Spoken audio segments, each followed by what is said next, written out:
বিষয় আমি কাজী ইরফানুর রহমান সভাপতি থাকার পরেও সাধারণ সম্পাদক থাকার পরেও উপজেলা বিএনপির আজ পর্যন্ত আজকে এই কমিটিতে আমার নাম লিপিবদ্ধ হয়নি, আমি একটি সদস্য হতে পারিনি। বন্ধুরা আমার, আজকে বিএনপি কোন প্রক্রিয়া চলছে এই সারিয়াকান্দিতে আমার জানা নাই।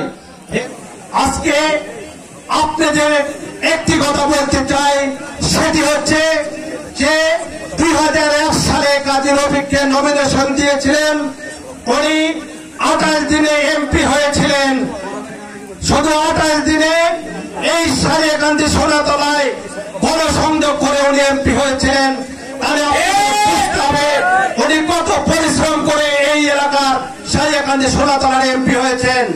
পাশাপাশি বলতে চাই যে 2018 সালেও কিন্তু কাজী রফিককে নমিনেশন দেওয়া হয়েছিল। বন্ধুরা আমার, আপনারা লক্ষ্য করে দেখেছেন সারা বাংলাদেশে যে এই সরকার যে নির্যাতন করেছে, সেটি আমি বলবো বাংলাদেশের মধ্যে একটি ঘটনায় ঘটেছিলেন, সেটি হচ্ছে সোনাতলা চরপাড়া এলাকায়। আপনারা সবাই দেখেছেন যে কাজী রফিক মানে আসলে একটি ব্যান্ড। কারণ আপনারা লক্ষ্য করে দেখেছেন কাজী রফিক এই আওয়ামী লীগ 17 বছর এই ফ্যাসিস্ট সরকার যে অত্যাচার করেছে, এই অত্যাচারের মধ্যে এই পুলিশ বাহিনী বলেন, র্যাব বাহিনী বলেন, আর্মি বলেন, তাদের ভিতরেও থেকেও এই চরপাড়া থেকে উনি সোনাতলা হাটে গিয়ে গণসংযোগ করেছেন এবং আওয়ামী লীগের সেই এই পুলিশ এবং র্যাব তাদের ব্যারিকেড ভেঙে উনি গণসংযোগ করেছেন। উনি পরবর্তীতে যখন উপজেলা উপনির্বাচন হয়, সেই নির্বাচনে উনি প্রার্থী হতে চায়নি বিধায় উনি এই আমি বলবো যে আমি নাম বলতে চাই না, পরবর্তীতে একজনের নমিনেশন দেওয়া হয়েছিল। উনি সর্বদাই বলে থাকেন যে সর্বশেষ এমপি প্রার্থী। আপনারা সর্বশেষ এমপি প্রার্থী বলতে কি বোঝায়?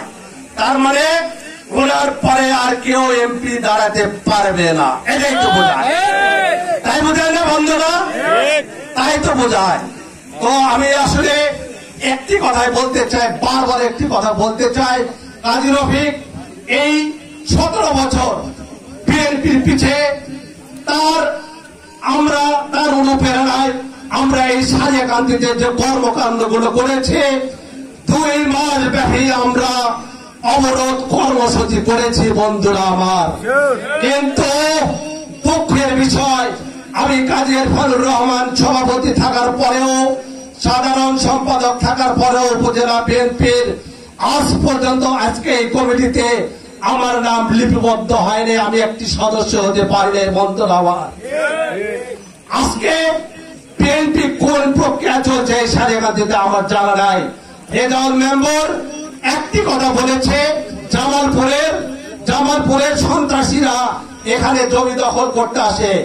আমি বলতে চাই, আজকে যদি আপনারা এখানে আমাদের আসার সুযোগ না করে দিতেন, আমরা কিন্তু এখানে মিটিং করতে আসতে পারতাম না। তাই বলতে চাই, এখানে কে এর সঙ্গে জড়িত আছে এটা খুঁজে বের করার দায়িত্ব কিন্তু আপনাদেরই। বন্ধুরা, তাই আমি বক্তব্য দীর্ঘায়িত করব না। কাজী রফিক সারিয়াকান্দি সোনাতলাতে বাংলাদেশ জাতীয়তাবাদী দল কেন্দ্রীয় বিএনপির অন্যতম সদস্য, কিন্তু বন্ধুরা একটাই, দুটি কিন্তু সদস্য নাই কেন্দ্রীয় বিএনপির।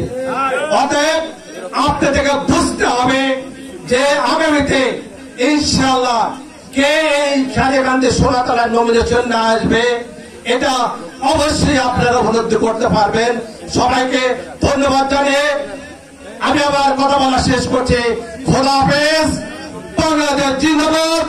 শহীদ দেশের বেগম খালেদা জিয়া জিন্দাবাদ। আগামী দিনের রাষ্ট্রনায়ক ভারপ্রাপ্ত চেয়ারম্যান তারেক রহমান জিন্দাবাদ। জিন্দাবাদ। সবাইকে ধন্যবাদ।